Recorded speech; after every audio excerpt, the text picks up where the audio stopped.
सदियों में ऐसा जायका नहीं पाया। तुम्हारी नीयत की सफाई और मेहनत इसे खास बना देती है। सलीम ने कहा, बीबी, आप इंसान हो या जिन, मेरे लिए सब एक जैसे हैं। मेरा काम तो बस लोगों को खुश करना है। जिनजादी ने उसे गौर से देखा। उसकी आंखों में जैसे एक रोशनी जाग गई। धीरे से बोली, लोगों को खुश करना सबसे बड़ी नेकी है। शायद इसी वजह से मैं खिंची चली आती हूँ। दिन गुजरते गए। हर रात वो आती, मिठाई खाती और देर तक बातें करती।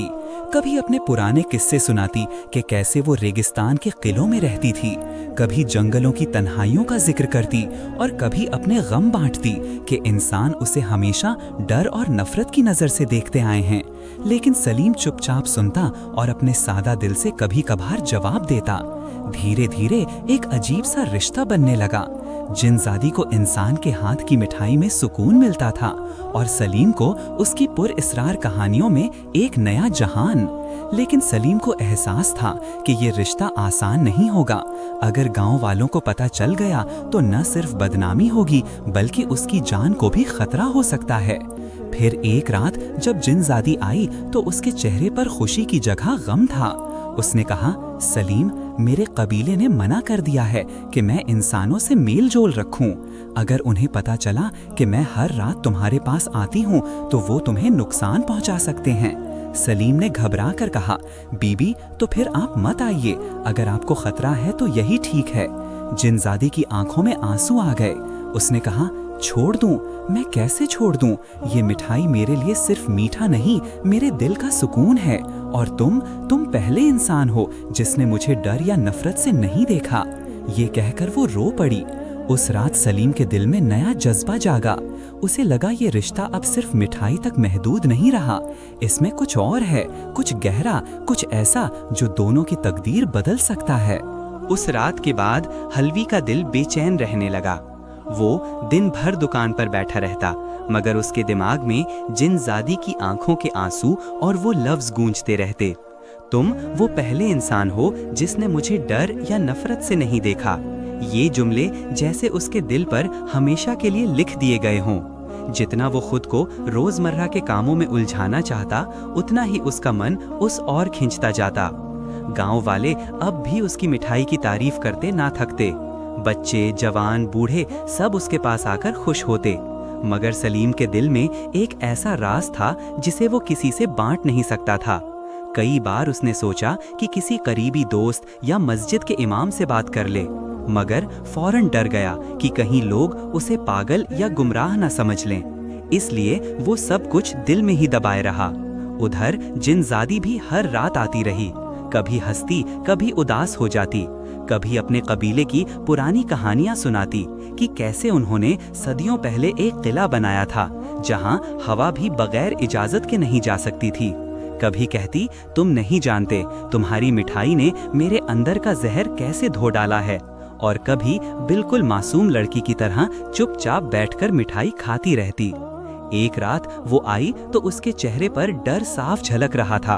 उसने कहा, सलीम, मेरे कबीले वालों को शक हो गया है कि मैं इंसानों की बस्ती में आती हूँ। वो मेरा पीछा कर सकते हैं। अगर उन्होंने मुझे यहाँ देख लिया तो तुम्हारे लिए अच्छा नहीं होगा। सलीम ने कांपती आवाज में कहा, बीबी, फिर आप मत आइए। मैं नहीं चाहता कि आपकी वजह से मेरी या आपकी जान को खतरा हो। जिनजादी ने धीरे से जवाब दिया, काश ये इतना आसान होता। फिर वो चुप हो गई। सलीम ने पहली बार महसूस किया कि वो भी उतनी ही मजबूर है जितना वो खुद। उसने मन ही मन दुआ की, या अल्लाह, मुझे सीधा रास्ता दिखा और इस जिनजादी को भी अपनी हिफाजत में रख। इस बीच गांव के कुछ लोग शक करने लगे। वजह थी कि अक्सर रात को दुकान के अंदर हल्की रोशनी और हरकत दिखती थी, जबकि सब जानते थे कि सलीम रात में दुकान बंद कर देता है। एक दिन दो नौजवानों ने उससे पूछ ही लिया, हलवी भाई, तुम रात को दुकान में क्या करते हो? हमने कई बार रोशनी देखी है। सलीम घबरा गया, मगर फौरन संभल कर बोला, भाइयों, मैं तो बर्तन साफ करता हूँ। मिठाई का काम ऐसा है कि रात को भी मेहनत करनी पड़ती है। उन्होंने शक भरी नजरों से देखा, मगर चुप हो गए। मगर सलीम के दिल में डर और बढ़ गया कि अगर सच्चाई खुल गई तो गांव वाले उसे अकेला कर देंगे। कुछ दिन बाद एक ऐसा वाकया हुआ जिसने उसकी नींद उड़ा दी। वो रात को दुकान में बैठा जिनजादी का इंतजार कर रहा था। तभी बाहर कुत्तों के जोर जोर से भौंकने की आवाज आई। उनकी भौंक में एक अजीब सी दहशत थी। सलीम बाहर निकला तो देखा कुत्ते पागलों की तरह हवा में एक सिमत की तरफ भौंक रहे हैं। उसने मन ही मन कलमा पढ़ा और अंदर लौट आया। थोड़ी देर बाद जिनजादी आई, मगर इस बार उसके चेहरे पर सख्ती और आंखों में लाली थी। उसने कहा, मेरे कबीले के 2 पहरेदार यहाँ तक आ गए थे। वो हवा में मेरा पीछा कर रहे थे। अगर मुझे पकड़ लेते तो तुम्हें भी जान से मार देते। सलीम के हाथ कांप गए। उसने कहा, फिर तुम क्यों आए? जिनजादी ने हल्की मुस्कुराहट के साथ कहा, क्योंकि तुम्हारी मिठाई का खिंचाव इतना है कि मैं खुद को रोक नहीं पाती। ये सुनकर सलीम चुप हो गया, मगर अब उसके दिल में सवाल उठने लगा, आखिर इसके हाथ की मिठाई में ऐसा क्या है कि एक जिनजादी जो सदियों तक इंसानों को सिर्फ शिकार समझती रही, वो इस पर इस कदर माइल हो गई है। कुछ रातों बाद जिनजादी ने खुद ही राज खोला। उसने कहा, सलीम, तुम्हें शायद पता ना हो, मगर तुम्हारे खून में एक ऐसी खुशबू है जो बहुत कम इंसानों में होती है। तुम्हारे नाना एक नेक इंसान थे। उनकी दुआ और नियत की बरकत तुम्हारी नस्ल में आ गई है। तुम्हारे हाथ की बनी चीज में वही असर है। इसलिए तुम्हारी मिठाई सिर्फ मीठी नहीं बल्कि दिलों को बदल देने वाली है। सलीम की आंखें खिल गईं। उसे अपनी माँ की बातें याद आईं। बेटा, नियत की सफाई भी जरूरी है। अब उसे समझ आया कि नियत और विरासत की पाकीज़गी मिलकर उसके हाथों को वो असर दे गई थी जो जिनजादी के दिल को छू रही थी। लेकिन जैसे जैसे ये रिश्ता गहरा होता गया, खतरा भी बढ़ता गया। एक रात जब वो आई तो बुरी तरह जख्मी थी। उसके हाथ पर जलने का निशान था। सलीम घबरा गया और पूछा, ये क्या हुआ? जिनजादी ने धीरे से कहा, कबीले वालों ने मुझे पकड़ने की कोशिश की। उन्होंने आसमान की आग से मेरा रास्ता रोका, लेकिन मैं फिर भी तुम्हारे पास आ गई। सलीम की आंखों में आंसू आ गए। उसने कहा, बीबी, अपनी जान को खतरे में मत डालो। अगर तुम्हें कुछ हो गया तो मैं कैसे जीऊंगा? जिनजादी ने हैरानी से उसकी तरफ देखा। उसके होंठों पर कांपती मुस्कुराहट आई और बोली, तो क्या तुम्हें मेरी फिक्र है? सलीम ने झींपते हुए नजरें झुका लीं। वो कुछ बोला नहीं, मगर उसकी खामोशी ही सब कुछ कह गई।